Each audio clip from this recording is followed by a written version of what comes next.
Hello friend, आज की video में आप लोगों को बताऊंगा क्लास 10वीं के गणित का चैप्टर 2 बहुपद। फ्रेंड, बहुपद बढ़ाने से पहले मैं आप लोगों को उसका कुछ बेसिक बता देना चाहता हूं ताकि आप लोगों को बहुपद समझने में दिक्कत ना हो। तो चलिए मैं बेसिक आपको समझाता हूं। देखिए फ्रेंड, बहुपद चैप्टर नंबर 2 है। तो यहाँ पर मैं चर पहले जान लेता हूँ कि चर क्या होता है। तो चर चर फ्रेंड हम उसको बोलते हैं जिसका मान फिक्स नहीं होता है, जैसे A B C dot dot X Y Z. ये सभी हमारे चर कहलाते हैं क्योंकि इसका मान फिक्स नहीं होता है। जैसे हम बात करते हैं एक्स। देखिए एक्स का मान आप लोग निकालते होंगे तो किसी भी समीकरण में एक आ जाता है एक्स का मान और किसी भी समीकरण में 2 आ जाता है एक्स का मान। इस प्रकार से हमेशा बदलते रहते हैं, जैसे एक्स का, बी का, सी का, एक्स वाई जेड। यानी कि इसमें से कोई भी लोगे तो आप इसका मान हमेशा बदलते रहता है, इसलिए ये हमारे चर कहलाते हैं। तो इस प्रकार से देखिए चर आप लोग समझ गए होंगे, जिसका मान बदलते रहता है यानी कि जिसका मान फिक्स नहीं रहता है उसे हम चर कहते हैं। अब अचर जान लेते हैं। तो यहाँ पर मैं लिख लेता हूँ अचर।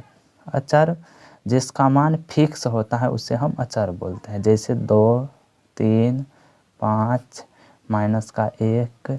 ये सारे के सारे फिक्स मान है, जैसे 2, 3, 5।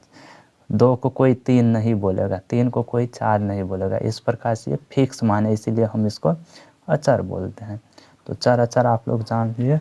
अगर मैं चर को और अचर को गुना कराऊंगा तो क्या आएगा। तो यहाँ पे चर गुने अचर। तो देखिए फ्रेंड, मैं यहाँ पे चर में ले लेता हूँ x गुना अचर ले लेता हूँ 2। गुना कराने पर हो जाएगा 2x। देखिए फ्रेंड, चर और अचर का गुना करने पर जो आता है, जैसे यहाँ पे 2x आया, इसको हम बीज्य व्यंजक बोलते हैं। बीज्य व्यंजक। जैसे यहाँ पर मैं ले लेता हूँ चर में y और गुना यहाँ पर मैं ले लेता हूँ माइनस का 3। अगर मैं इसको गुना कराऊंगा तो माइनस का 3y आएगा। इसको भी बीज्य व्यंजक बोलूँगा, बीज्य व्यंजक।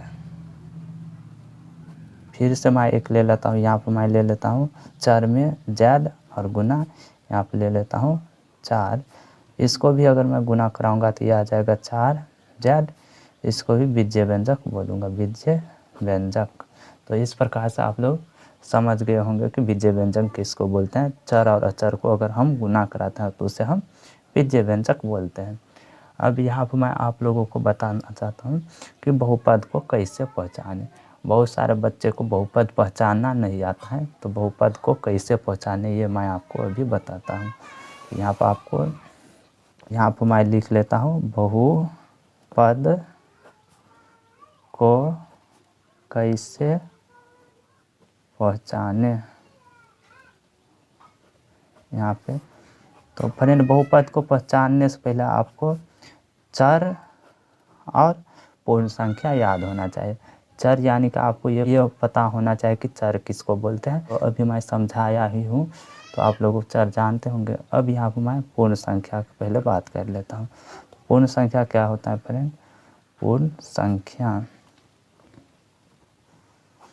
संख्या 0 से स्टार्ट होता है। 0, 1, 2, 3 और ये अनंत तक जाता है। इससे 0 से स्टार्ट होकर अनंत तक जाता है, इसे ही हम पूर्ण संख्या बोलते हैं। 0, 1, 2, 3 डॉट डॉट, ऐसे ये हमारा पूर्ण संख्या होता है। अब देखिए फ्रेंड, बहुपद किसको बोलेंगे? चर के पावर में पूर्ण संख्या रहेगा तो उसे हम बहुपद बोलेंगे। चर के पावर में पूर्ण संख्या। जैसे यहाँ पे कुछ उदाहरण से समझते हैं। जैसे मैं यहाँ पे लिख लेता हूँ x के पावर में 2। ये हमारा बहुपद होगा? तो फ्रेंड होगा, क्योंकि अभी मैंने बोला है चर के पावर में पूर्ण संख्या होना चाहिए। तो x चर है और x के पावर में 2 है। 2 यहाँ पे देखिए पूर्ण संख्या है, इसीलिए ये बहुपद होगा, बहुपद है। फिर यहाँ पे लिख लेता हूँ मैं x के पावर में माइनस का 3। ये बहुपद होगा? तो यहाँ पे देखिए x पावर में माइनस का 3। यहाँ पे प्लस का 3 पूर्ण संख्या होता है, माइनस का 3 पूर्ण संख्या नहीं होता है, इसीलिए ये हमारा बहुपद नहीं होगा। अब यहाँ पे मैं ले लेता हूँ y के पावर में 5। तो ये बहुपद होगा फ्रेंड? तो ये भी होगा क्योंकि y हमारा चर है और चर के पावर में पूर्ण संख्या, यहाँ पे देखिए 5 भी आता है पूर्ण संख्या में, तो ये भी बहुपद होगा, बहुपद हाँ आपको लिख लेना है। अब यहाँ पे देखिए अगर मैं ऐसे लिख लूँगा माइनस का 2 y के पावर में 2, तो ये बहुपद होगा। तो फ्रेंड ये भी बहुपद होगा क्योंकि हमको देखना क्या है, चर के पावर में पूर्ण संख्या होना चाहिए। यहाँ पर माइनस लगा रहे प्लस लगा रहे उससे कोई मतलब नहीं है, चर के पावर में बस पूर्ण संख्या रहेगा तो हम बहुपद बोल देंगे और नहीं रहेगा तो बहुपद नहीं बोलेंगे। तो यहाँ पर देखिए चर है y और y के पावर में पूर्ण संख्या है 2 क्योंकि पूर्ण संख्या यहाँ पे देख लीजिए होता है, तो इसको भी हम बहुपद बोलेंगे, बहुपद, ये भी बहुपद है। यहाँ पे देखिए अगर मैं ले लेता माइनस का 2x², तो ये बहुपद होगा, ये भी होगा क्योंकि चर के पावर में क्या है पूर्ण संख्या है, तो ये भी बहुपद होगा, यहाँ पर आपको लिख लेना है। अब यहाँ पे देखिए मैं कुछ और भी एग्जाम्पल से आपको समझाता हूँ।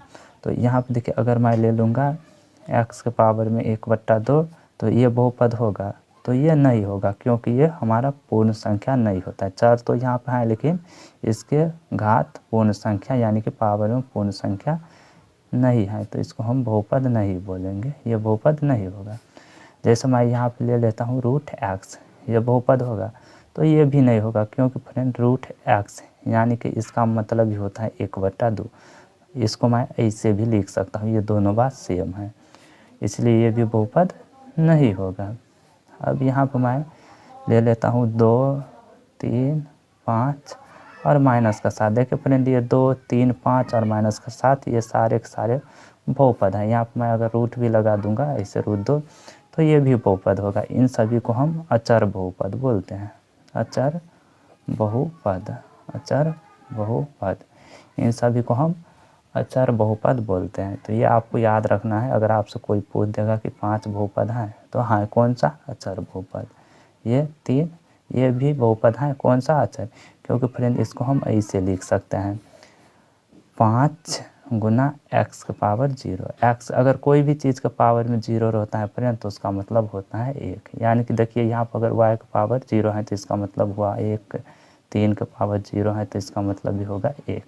तो यहाँ पर 5 गुने x के पावर 0 लिख सकते हैं, तो ये ऐसे हो जाएगा 5 गुना 1 बराबर 5।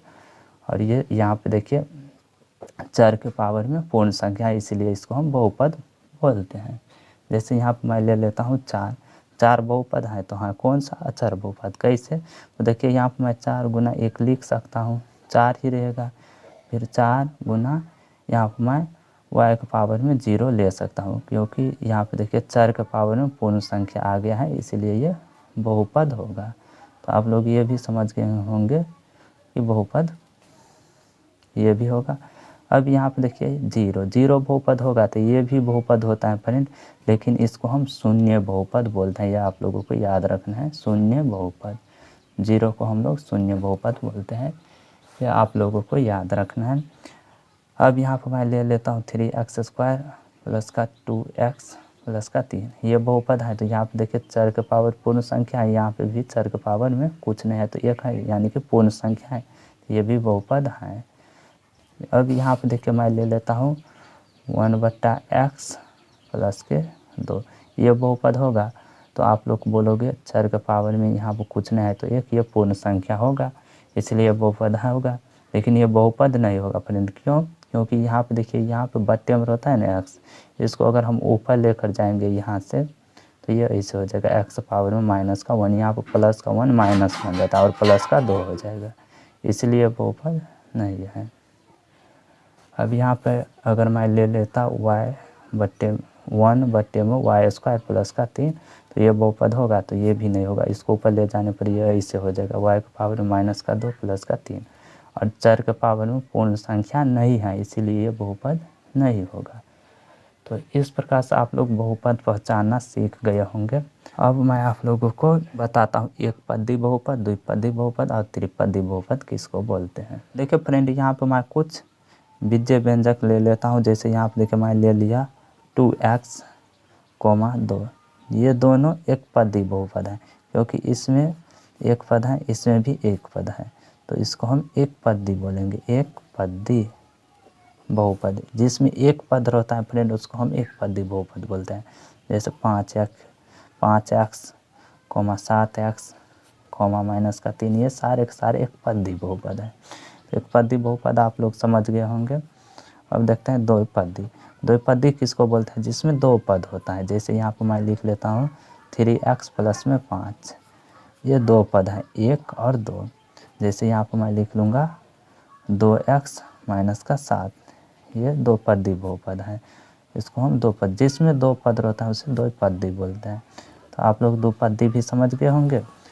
अब तीन पदी देखते हैं। तीन पदी जिसमें तीन पद होता है उसे त्रिपदी या तीन पदी बोलते हैं। जैसे यहाँ पर देखिए 3x² + 3x + 2, यहाँ पे तीन पद है, एक पद, दो पद, तीन पद, तो इसको हम त्रिपदी बहुपद बोलेंगे। जैसे यहाँ पर मैं लिख लेता हूँ 7x² + 5x + 4, ये भी त्रिपदी बहुपद कहलाएगा। तो आप लोग समझ गए होंगे एक पदी, द्विपदी और त्रिपदी। अब हम लोग देखते हैं रैखिक बहुपद, द्विघात बहुपद और त्रिघात बहुपद। तो रैखिक बहुपद किसको बोलते हैं? यहाँ पे देखिए रैखिक बहुपद। रैखिक बहुपद यानी कि यहाँ पर मैं कुछ व्यंजक ले लेता हूँ। जैसे यहाँ पे 2x + 2, देखिए फ्रेंड ये हमारा रैखिक बहुपद कहलाएगा। क्योंकि यहाँ पर रैखिक बहुपद कैसे हम जानते हैं कि यहाँ पे देखिए जो चर दिया रहेगा यहाँ पे, यहाँ से यहाँ तक लेकर उसका अधिकतम घात 1 होना चाहिए। अगर अधिकतम घात 1 होगा तो उसे हम रैखिक बहुपद बोल देंगे। जैसे यहाँ पे चर तो 1 ही है, तो यहाँ पे अधिकतम घात 1 है, तो ये रैखिक बहुपद कहलाएगा। रैखिक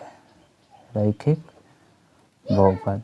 जैसे यहाँ पर मैं ले लेता हूँ 3y + 1, ये भी रैखिक कहलाएगा क्योंकि चर के अधिकतम घात 1 होना चाहिए। तो यहाँ पे चर y है और यहाँ पे अधिकतम घात 1 है, तो ये रैखिक कहलाएगा, रैखिक।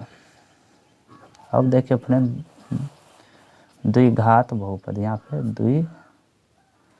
द्विघात बहुपद। तो द्विघात बहुपद किसको बोलते हैं? जिसका अधिकतम घात 2 हो, चर का अधिकतम घात 2। जैसे यहाँ पर मैं ले लेता हूँ 2x² + 3x + 5, तो यहाँ से यहाँ तक देखना है आपको चर। तो चर एक यहाँ पर है और एक यहाँ पर है, चर के पावर में 2 है, यानी कि अधिकतम घात इसका 2 है, तो इसको भी हम द्विघात बोलेंगे। जैसे मैं यहाँ पर ले लेता हूँ 3x² + 4x + 3, तो ये भी हमारा द्विघात है। क्यों? क्योंकि यहाँ पे देखिए चर के अधिकतम घात 2 है, यहाँ से यहाँ तक चर के अधिकतम घात 2 है, इसलिए इसको हम द्विघात बोलेंगे। अब यहाँ पे त्रिघात देखते हैं। त्रिघात बहुपद। त्रिघात बहुपद किसको बोलते हैं फ्रेंड? जिसका अधिकतम घात, चर के पावर में अधिकतम घात 3 हो, उसे हम त्रिघात बोलते हैं। जैसे यहाँ पर मैं लिख लेता हूँ 3x³ + 2x² + 3x + 1, देखिए ये हमारा त्रिघात बहुपद होगा। यहाँ पे देखिए इसका अधिकतम घात यहाँ पे 1 है, यहाँ पे 2, यहाँ पे 3, अधिकतम चर के घात कितना है? 3 है, तो ये त्रिघात बहुपद कहलाएगा। यहाँ पे देखिए 3x³ + 2, ये भी हमारा त्रिघात बहुपद है क्योंकि चर के अधिकतम घात 3 है, इसलिए त्रिघात है। यहाँ पे 2x³ + 1, ये भी हमारा त्रिघात बहुपद है क्योंकि चर के अधिकतम घात 3 है, तो ये त्रिघात बहुपद कहलाता है। तो फ्रेंड ये हमारा कुछ बेसिक हो गया बहुपद का। अब हम प्रश्नावली 1.1 आपको बताते हैं। देखिए फ्रेंड प्रश्नावली 1.1 में क्या बोला गया है, क्वेश्चन पढ़कर देखते हैं। किसी बहुपद px के लिए y = px का ग्राफ नीचे आकृति 2.10 में दिया है। प्रत्येक स्थिति में px के शून्यकों की संख्या ज्ञात कीजिए। फ्रेंड यहाँ पे देखिए ग्राफ दिया हुआ है px के लिए y = px ग्राफ दिया है और यहाँ पर आपको px के शून्य की संख्या बताना है। तो यहाँ पे देखिए मैं आप लोगों को एक चीज़ बता देता हूँ।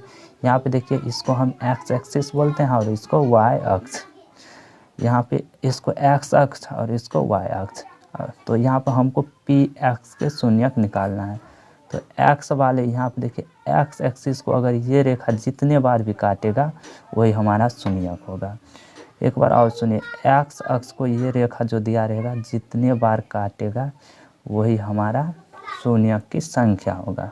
तो यहाँ पे देखिए एक्स अक्ष को ये रेखा एक बार भी नहीं काट रहा है, तो 1 नंबर क्वेश्चन का शून्यक 0 हो जाएगा। यहाँ पे देखिए एक्स अक्ष वाली को ये रेखा एक बार काट रहा है, तो इसका शून्यक 1 हो जाएगा।